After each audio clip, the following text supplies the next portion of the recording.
Hoy en Cara a Cara, el Consejo Nacional Electoral ya tiene una nueva directiva en la que, por supuesto, no hubo sorpresas en la designación de sus representantes, pero es que resulta que quien quedó de presidente de esta instancia es nada más y nada menos que quien era el Contralor General de la República, Elvis Amoroso, y quien además inhabilitó a 2 opositores que se lanzaron a la carrera de la primaria presidencial. Entonces, hay personas que dicen que no van a votar estando esta directiva del CNE, hay otros que sí, pero ¿en qué momento coyuntural nos encontramos? ¿Hacia dónde vamos? ¿Qué dicen las leyes aunque no se cumplan? Hoy, aquí, con mi invitada del día, la magistrada emérita del Tribunal Supremo de Justicia, Blanca Rosa Mármol. Bienvenida a Impacto Venezuela. ¿Cómo está? Encantada de estar aquí contigo, Mildred. Muchas gracias por tu invitación. Gracias a usted. Vamos a despejar estas interrogantes porque es un tema que sigue dando de qué hablar y creo que de aquí al 2024 seguiremos hablando de política, aunque la gente está cansada también. ¿Cómo ve, en qué momento coyuntural nos encontramos y cómo ve a esta directiva que a nadie sorprendió, pero que se ve a leguas que está totalmente parcializada y es a la medida de Maduro? Claro, tienes toda la razón. No fue una sorpresa. Está parcializada porque tiene una mayoría del oficialismo, pero además de que tiene una mayoría del oficialismo, también está concatenada, digámoslo así, con una representación de la oposición que no es la que quisiéramos, que no fue consultada y que fue establecida, acordada pues con lo que llamamos el chavismo, ¿verdad? Porque es un nuevo tiempo y de la resistencia. Lo confirmó Nicolás Maduro recientemente, Diosdado Cabello, Jorge Rodríguez, el presidente de la Asamblea Nacional, que hubo un consenso allí. Exacto. Hubo un consenso y es evidente, y estuve leyendo un análisis interesante que hizo González Briceño en La Razón, de que este es un Consejo Nacional Electoral que no va orientado a la abstención, como se podría pensar, para que la gente diga, bueno, no, otra vez es las mismas personas, está Amoroso otra vez, que ya sabemos cómo actúa, cuáles son sus tendencias y maneras de proceder, es el chavismo en mayoría, y además entonces lo que te acabo de decir de la representación de la oposición, sino que más bien está orientada a que con una presunta representación de la oposición se legitime en estas elecciones y que internacionalmente pueda aparecer como que nosotros, los que estamos en la oposición, aceptamos la constitución de este CNE y consideraríamos a lo mejor hasta válidas unas elecciones que se celebraran con este CNE. Entonces, este es un punto bastante complejo porque si bien es cierto que nosotros creemos que siendo las elecciones el único instrumento legal que tenemos en el momento para luchar por la restitución de la democracia, que es en definitiva lo que se quiere, sin embargo adolece de todas estas circunstancias que tú y yo estamos hablando aquí hoy.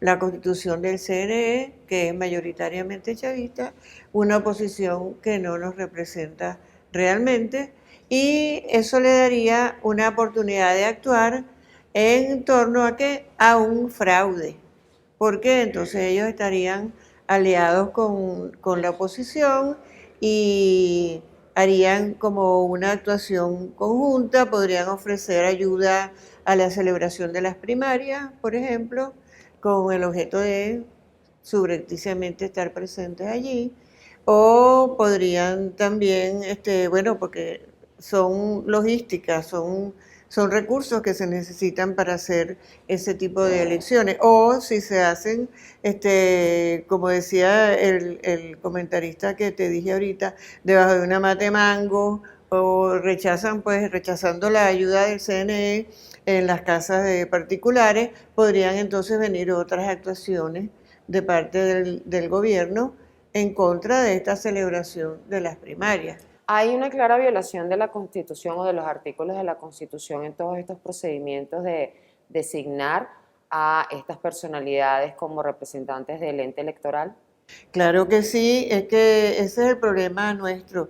El problema planteado siempre es la ilegitimidad en las designaciones que se dicen que son tomadas por mayoría, que hay representatividad y en realidad lo que hay son acuerdos conciliábulos y la ciudadanía se encuentra entonces con una designación impuesta, con un Consejo Nacional Electoral que es prácticamente tómelo o déjelo.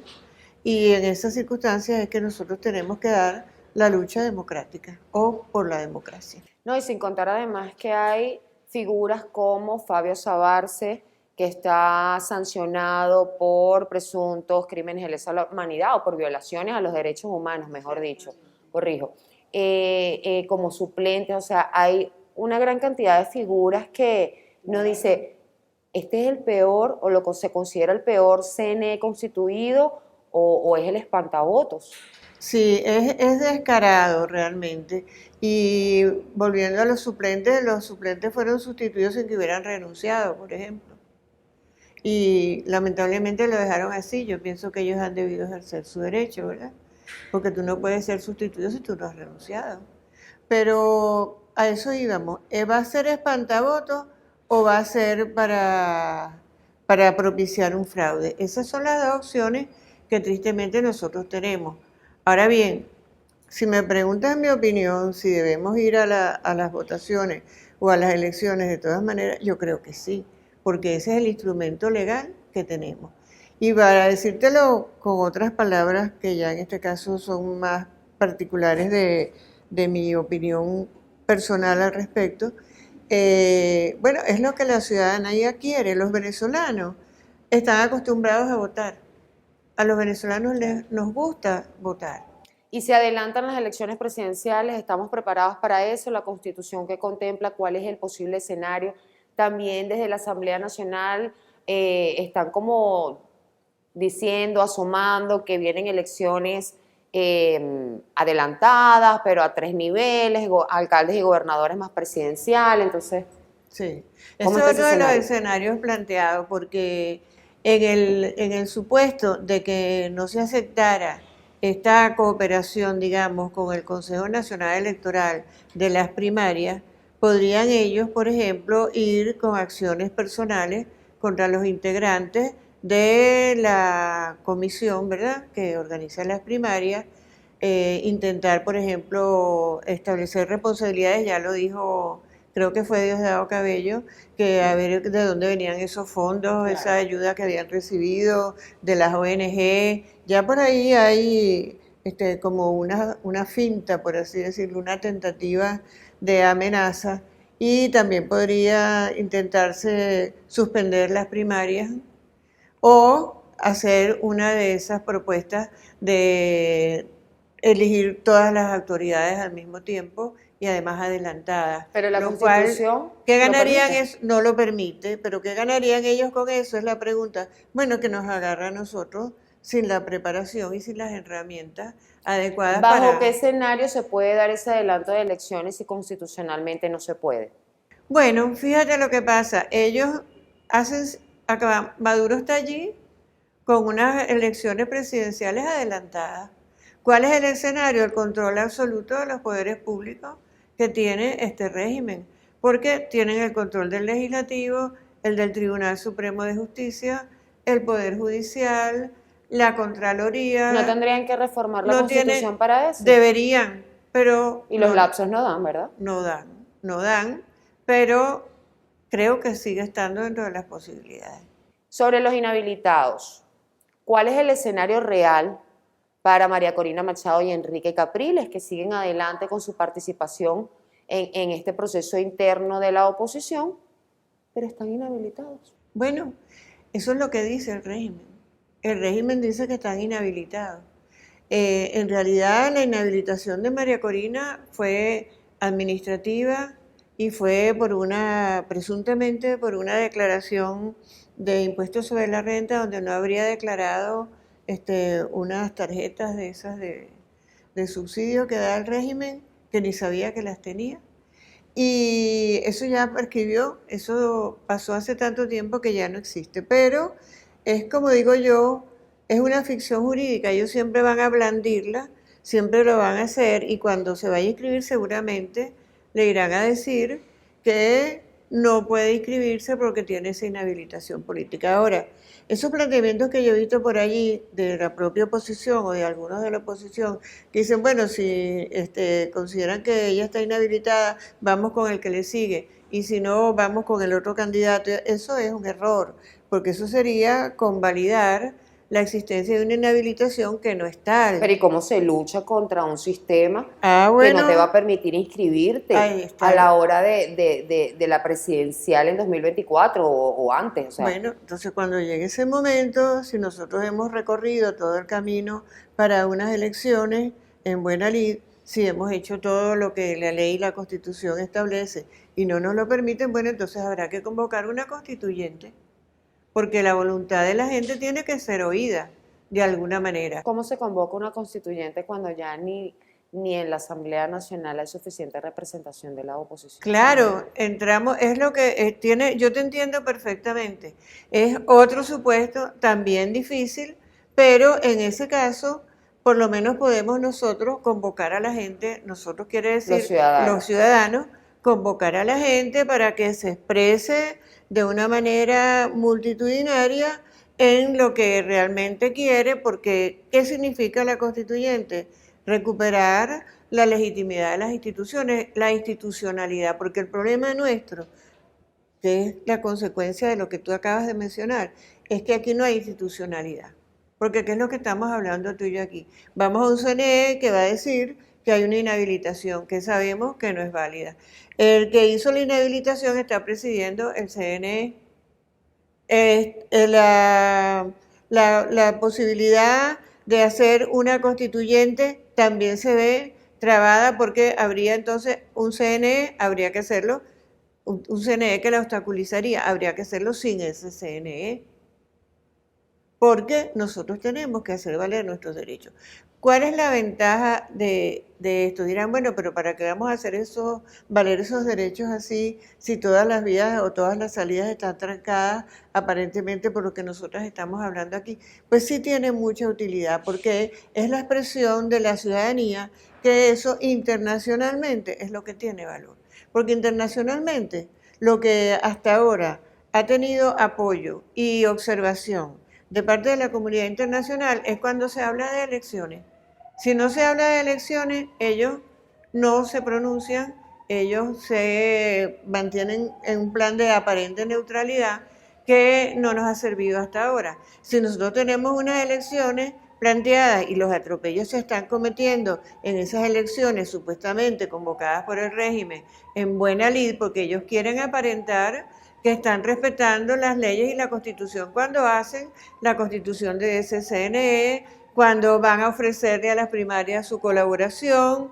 Todo eso es una fachada de legalidad que quieren presentar. Ante la comunidad ante la internacional. comunidad internacional. Entonces, ante la comunidad internacional, tienen que quedar descubiertos que ellos no creen en eso y que no están actuando de acuerdo a la Constitución ni a las leyes. Entonces, sí, yo creo que tendríamos un apoyo. Para finalizar, doctora, otra posibilidad o otro escenario que se asoma es a través de la Asamblea Nacional. Es decir, están proponiendo reformar las leyes también, pero para quitarle la nacionalidad a opositores que consideran traidores a la patria. Ese proceso también, ¿cuánto tiempo llevaría? ¿Cree que se haga? O sea, son muchas cosas para, ya estamos a poco menos de finalizar este año 2023 y el gobierno de Maduro, o sea, asoma muchas cosas para desmotivar, son operadores psicológicos. Entonces siempre son los que gobiernan finalmente, y eso es una realidad y se respeta, pero operar en pro o en contra de un sector de la población que no está de acuerdo con ellos, entonces elecciones adelantadas, retirarle la nacionalidad a opositores, encarcelarlos. ¿Cree que todos esos escenarios se puedan dar este mismo año? La nacionalidad no se la pueden quitar a los venezolanos porque en la Constitución está establecido que no puede ser ningún venezolano privado de la nacionalidad. Eso es una amenaza. Las demás situaciones son conculcación del ejercicio de los derechos políticos.